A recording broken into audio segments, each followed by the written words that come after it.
अभी मैं आपको एक्सप्लेन करने वाली हूँ हल्क पार्ट 1। तो मूवी की स्टार्टिंग होती है एक साइंटिस्ट को दिखाते हुए। वो कुछ क्रीपी एनिमल्स और रेप्टाइल्स के डीएनए को मिलाकर एक खास चीज बना रहा था। इस काम के लिए उसे गवर्नमेंट भी फंड्स दे रही थी, लेकिन जब उससे ये चीज ना बनी तो गवर्नमेंट ने अपने फंड्स रोक लिए। तो साइंटिस्ट ने अकेले में इस पर काम करना शुरू कर दिया और फाइनली उसने वो मेडिसिन, वो वेनम बना लिया जिस पर ना तो किसी बीमारी का असर होता था और ना ही किसी और जहर का। और वो मेडिसिन उसने खुद पर टेस्ट की। इसी दौरान उसका एक बेटा हुआ और उसने उसका नाम ब्रूस रखा। उस साइंटिस्ट को पता चलता है कि उसके बेटे में भी इस चीज का असर आ चुका है जिस मेडिसिन को उसने खुद पर टेस्ट किया था।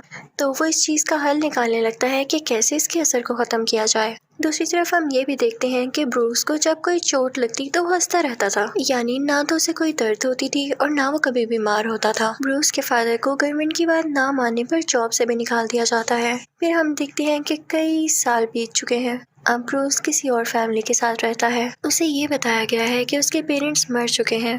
अब ब्रूस भी एक साइंटिस्ट बन चुका है और उसके साथ एक कोलीग होती है जिसका नाम रोज होता है। वो दोनों एक दूसरे को काफी पसंद करते थे।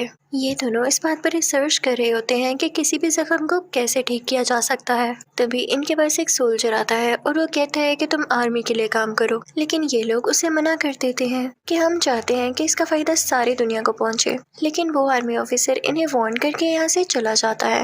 वहाँ ऑफिस में रोज को एक अजीब सा आदमी नजर आता है जो कि ब्रूस के ऑफिस में जाके उसका एक बाल उठा के अपने साथ ले जाता है। ये दरअसल ब्रूस के फादर थे जो कि अभी भी जिंदा थे और इन्होंने ब्रूस का बाल इसलिए उठाया था ताकि वो उसका डीएनए देख सकें। ऑफिस में रोज और ब्रूस जिन रेस पर काम कर रहे होते हैं उन रेस की मशीन खराब हो जाती है। ब्रूस उसको संभालने की कोशिश कर रहा होता है लेकिन वो रेस उसी पर पड़ जाती है। अगले सीन में हम देखते हैं कि ब्रूस को अब होश आ चुका है, क्योंकि जब रेस पड़ते ही वो बेहोश हो गया था तो उसे हॉस्पिटल ले जाया गया था। उसके पास रोज भी बैठी होती है जो उससे कहती है कि ये रेस तो काफी डेंजरस थी, तुम्हारी जान कैसे बच गई। वो काफी हैरान होती है, लेकिन ब्रूस रोज से कहता है कि रोज छोड़ो इस बात को, मैं बहुत ही एनर्जेटिक फील कर रहा हूँ, मुझे कहीं दर्द नहीं हो रहा। वो दोनों ही इस बात से हैरान तो थे लेकिन साथ साथ खुश भी। रात को ब्रूस के पास उसके बूढ़े फादर आते हैं। वो ब्रूस को बताते हैं कि मैं तुम्हारा बाप हूँ, लेकिन ब्रूस कहता है कि नहीं, वो तो मर चुके हैं।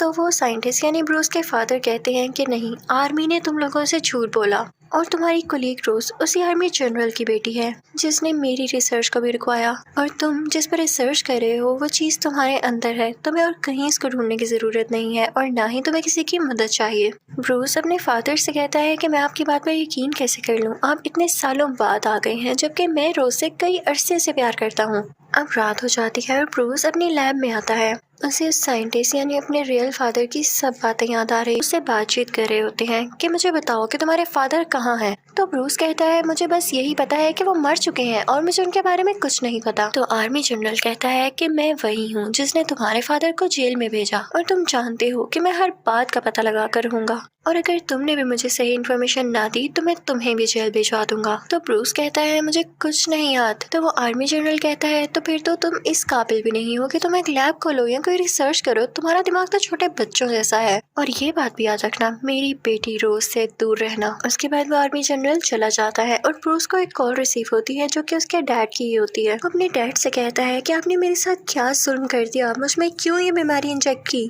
तो उसके डैड कहते हैं कि ये बीमारी नहीं, ये पावर है, इसे यूज करो। तो ब्रूस कहता है कि नहीं, मैं इसे खत्म कर दूंगा। तो ब्रूस के फादर कहते हैं कि वैसे भी रोज अब तुम्हारे साथ नहीं होगी, क्योंकि मैंने तुम्हारे डीएनए से कुछ क्रिएचर्स बनाए थे और वो मैंने उसकी तरफ भेज दिए हैं। ब्रूस फौरन से कॉल काटता है, रोज के घर की तरफ निकल पड़ता है, लेकिन तभी रास्ते में एक आर्मी ऑफिसर आ जाता है। ब्रूस को काफी गुस्सा आता है और अब वो दोबारा से हल्क में बदल जाता है, काफी जायंट।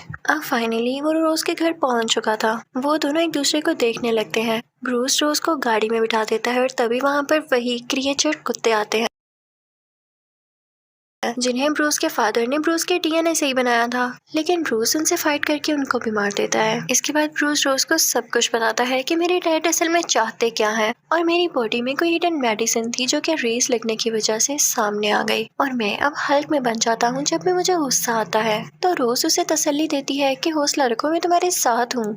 अब अगले दिन रोज अपने फादर को कॉल करती है। वो उनकी हेल्प मांगना चाहती थी ब्रूस के लिए, लेकिन वो थोड़ी जानती थी कि वो तो ब्रूस के खुले दुश्मन है। अब जैसे ही उसके फादर को पता चलता है कि ये ब्रूस के साथ है तो वो अपनी आर्मी वहाँ पर भेजते हैं। वो लोग ब्रूस को बेहोश कर देते हैं। अब आर्मी वाले उसे अपने साथ ले आते हैं आर्मी जनरल यानी रोज के फादर के पास। रोज ब्रूस से कहती है कि मैं तुम्हें जल्द ठीक कर लूंगी, लेकिन उसे क्या पता था कि उसके फादर बहुत जालिम थे। वो ब्रूस को जमीन से 1000 फीट नीचे ले आए थे और वो उसे हमेशा के लिए बेहोश रखने का प्लान कर रहे थे। जब रोज को ये पता चलता है तो वो अपने फादर से कहती है कि आप रोज से इतनी नफरत क्यों करते हैं। तो उसके फादर कहते हैं कि नफरत नहीं, वो खतरा है, खतरा। वो अपने डैड की तरह एक पागल साइंटिस्ट है। तो रोज कहती है कि मैं उसे जानती हूँ, आप मुझे उससे एक बार मिलने दें। तो उसका फादर उसे इजाजत दे देता है और वो सारा दिन ब्रूस के साथ स्पेंड करती है। लेकिन उसके बाद उसका फादर उससे कहते हैं कि आइंदा के बाद तुम ब्रूस से नहीं मिल सकोगी, क्योंकि उसे कुछ लोग हमेशा के लिए अपने साथ ले जाएंगे। दूसरी तरफ जब ब्रूस के फादर को खबर मिलती है कि ब्रूस को उन लोगों ने पकड़ लिया है, तो वो सोचता है कि मैं अपने बेटे की रिसर्च इस तरह से खत्म होने नहीं दे सकता। वो उस जगह जाता है जहाँ पर वो रेस होती है और वो रेस वो खुद पर डालता है ताकि वो भी अपने बेटे जैसा यूनिक बन सके और उसका काम पूरा कर सके, उसे बचा भी सके। लेकिन उसमें एक और रिएक्शन हो गया था। वो जिस भी चीज को हाथ लगाता वो उस जैसा बन जाता और ये भी एक अच्छी एबिलिटी थी। फिर वहाँ से ब्रूस के फादर रोज के पास जाते हैं और कहते हैं कि मुझे मेरे बेटे से मिलना है। तो रोज कहती है कि अब बहुत देर हो चुकी है, उसे वो लोग लेकर जाने ही वाले हैं। तो ब्रूस के फादर कहते हैं कि तुम्हारे फादर हैं वो जो ये सब कर रहे हैं, तुम इन्हें रोक सकती हो। तो रोज कहती है कि नहीं, मैं उन्हें नहीं रोक सकती और आप मुझसे ऐसा क्यों कह रहे हैं जबकि सारी गलती आपकी है। तो ब्रूस के फादर कहते हैं कि मेरी गलती, ये तो उसमें डीएनए के जरिए आया है और मैं चाहता था कि ऐसा ना हो। मैंने क्या क्या नहीं किया इसको खत्म करने के लिए, और अभी तो मैं आप लोगों की भलाई चाह रहा हूँ ना। गलती तो तुम्हारे फादर की है जिसने मेरे प्रोजेक्ट को बंद कर दिया, वरना आज तक मैं उसकी रेमेडी, उसका क्योर ढूंढ चुका होता। वो रोज को बताता है कि हाँ, मुझसे जो गलती हुई मैं उसको मानता हूँ। मुझे जब पता चला कि मेरा बेटा ब्रूस बड़ा होकर दुनिया के लिए खतरा होगा तो मैं इसे मारने के लिए आगे बढ़ा था, लेकिन तब मेरी वाइफ बीच में आ गई और वो चाकू उससे लग गया जिसकी वजह से वो मर गई। दूसरी तरफ हम देखते हैं कि ब्रूस पर जुल्म हो रहा होता है। वो लोग उसको इलेक्ट्रिकल शॉक्स दे रहे होते हैं ताकि उसको गुस्सा आए और वो हल्क बन जाए, क्योंकि वो लोग ये चाहते थे कि जब वो हल्क बने तो उसकी स्किन उतार लें और उसके डीएनए से और भी कई ज्यादा हल्क्स बनाए जिससे वो अपना फायदा उठा सकें। लेकिन ब्रूस खुद को गुस्सा नहीं दिलाता। वो कहता है कुछ भी हो जाए मैं हल्क नहीं बनूंगा ताकि ये लोग मेरा यूज न कर सकें। लेकिन उसे इतना टॉर्चर किया जाता है कि वो बेचारा बेहोश हो जाता है और फिर उसे एक पानी के टैंक में रख दिया जाता है। वहाँ पर उसे कुछ विजन्स आने लगते हैं कि जब वो काफी छोटा था तो उसके फादर उसे किस तरह से मॉन्स्टर समझकर मारने लगे थे और इसी वजह से उसकी मदर की भी डेथ हो गई। ये सब याद करके उसे गुस्सा आने लगता है, जिसकी वजह से वो फाइनली यहाँ पर हल्क बन जाता है और वो उस ग्लास को तोड़ के बाहर आ जाता है। वो सारी आर्मी उसे बेहोश करने की कोशिश करती है। वो ब्रूस यानी हल्क पर फायरिंग भी करते हैं, लेकिन उसे कुछ भी नहीं होता क्योंकि अब वो बहुत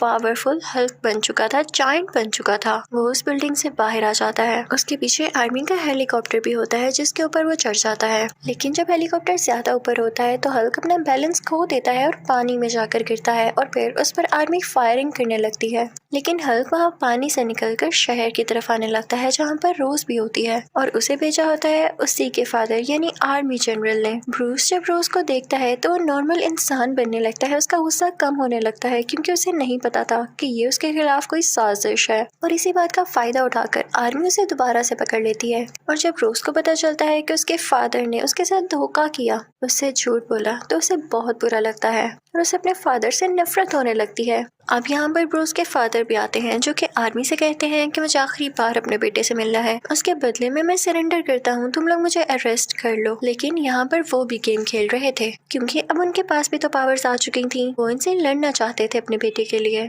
अब ब्रूस के फादर ब्रूस से मिलते हैं और उसे कुछ बातें कहने लगते हैं ताकि उसे गुस्सा आए और वो हल्क बन जाए।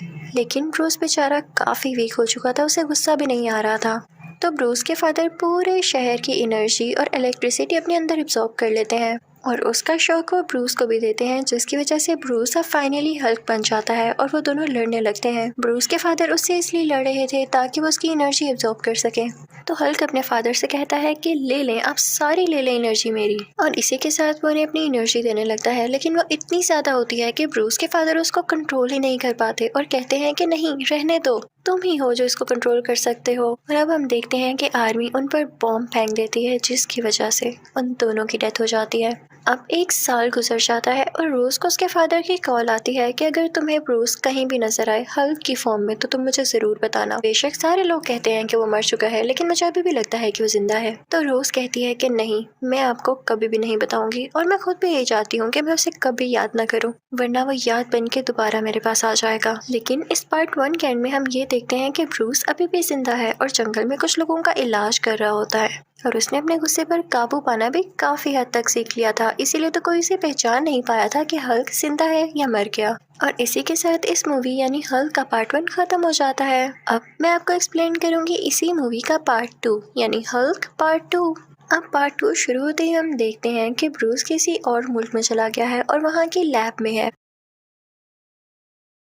क्योंकि उसे रोज ने कॉल करके कहा होता है कि मैं तुम्हारा इलाज कर सकती हूँ, तुम इस लैब में आ जाओ। अब इस लैब में इस पर एक्सपेरिमेंट किया जाता है ताकि ये ठीक हो सके, हमेशा के लिए ब्रूस ही रह सके। लेकिन वो एक्सपेरिमेंट फेल हो जाता है और ब्रूस हल्क बन जाता है। उसे बहुत गुस्सा आता है कि ये कैसा मजाक है। वो सबको मार कर इंजर्ड करके वहाँ से आ जाता है और अब किसी और मुल्क में चला जाता है और अपनी इस गुस्से वाली आदत पर काबू पाने के लिए वो योगा क्लासेस ज्वाइन कर लेता है और साथ ही साथ वो ये भी ट्राई कर रहा होता है कि वो खुद को ठीक कर सके और हमेशा के लिए ब्रूस ही रह सके, हल्क कभी भी ना बने। अब ब्रूस जिस कंपनी में काम किया करता था वो बॉटल्स बनाती थी। एक दिन काम करते हुए उसका हाथ कट जाता है और उसका खून एक बोतल पर आकर गिरता है। जब उस बोतल में सोडा फिल किया जाता है और उसे कोई आदमी पीता है तो उसे वो बीमारी हो जाती है जिसका इलाज अभी तक नहीं आया था। वो रिपोर्ट जब आर्मी जनरल के पास जाती है यानी रोज के फादर के पास, तो वो समझ जाते हैं कि ये जर्म्स या ये बीमारी तो ब्रूस से ही लग सकती है और वो जरूर कहीं ना कहीं जिंदा है, उसका पता लगाया जाए। और उसे पता चल जाता है कि ये बोतल्स किस मुल्क में बनती हैं। वो अपनी सारी आर्मी को वहाँ पर भेजता है ब्रूस को पकड़ने के लिए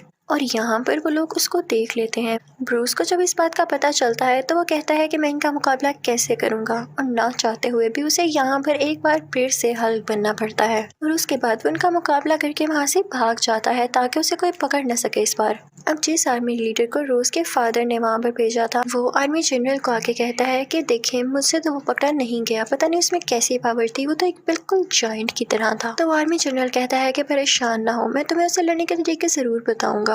अब दूसरी तरफ हम देखते हैं कि ब्रूस उसी मुल्क जा चुका है जहाँ पर लैब में उसे रोज ने बुलाया था। वो एक यूनिवर्सिटी में एडमिशन ले चुका था जहाँ पर वो रोज को भी देखता है। वो उसको किसी और लड़के के साथ चलता हुआ देखता है तो उसे लगता है कि शायद ये मुझे भूल चुकी है और अब इस लड़के के साथ है। वो काफी हार्ट ब्रोकन होकर वहाँ से चला जाता है और फिर जाता है पिज्जा शॉप पर, जहाँ का ओनर उसे बताता है कि हाँ वो रोज का दोस्त ही है जो कि बहुत अच्छा है, तुम छोड़ो, तुम्हें मैं एक जॉब देता हूँ जो कि पिज्जा डिलीवर करने की है, उसके बदले में तुम इसके ऊपर रह सकते हो। ब्रूस इंटरनेट पर किसी को भी अपनी आइडेंटिफिकेशन बताए बातें किया करता था, यानी कोई नहीं जानता था कि यह हल्क है या ब्रूस, बस रैंडम बातें। अब एक दिन ब्रूस को उस यूनिवर्सिटी से पिज्जा का ऑर्डर आता है जहाँ पर वो पहले पढ़ा करता था। वो देखता है कि कंप्यूटर लैब में कोई भी नहीं है तो वो वहाँ जाकर अपना अकाउंट लॉगिन करने लगता है, लेकिन वो देखता है कि उसके नाम से रिलेटेड कोई भी इंफॉर्मेशन नहीं है वहाँ पर और ना ही रोज के नाम से रिलेटेड। वो उसी आदमी को मैसेज करता है जिससे वो इंटरनेट पर बातें किया करता था। वो उसे सब कुछ बताता है। ब्रूस जब वहाँ से वापस आता है तो देखता है कि उस पिज्जा शॉप में रोज बैठी हुई है अपने उसी दोस्त के साथ। रोज उसे देख लेती है लेकिन ब्रूस वहाँ से भाग जाता है। वो उसके पीछे पीछे जाती है, उसे वो कहीं पर भी नहीं नजर आता तो वो वापस आती है और उस पिज्जा ऑनर से पूछती है कि क्या वो यहीं पर रहता है, मुझसे झूठ मत बोलिएगा। तो वो पिज्जा ऑनर कहता है कि हाँ वो यहीं पर रहता है। अब ब्रूस शहर छोड़कर जा रहा होता है लेकिन रोज उसके पीछे आ जाती है और उसे कहती है कि रुको मत जाओ। वो उसे अपने साथ घर ले आती है।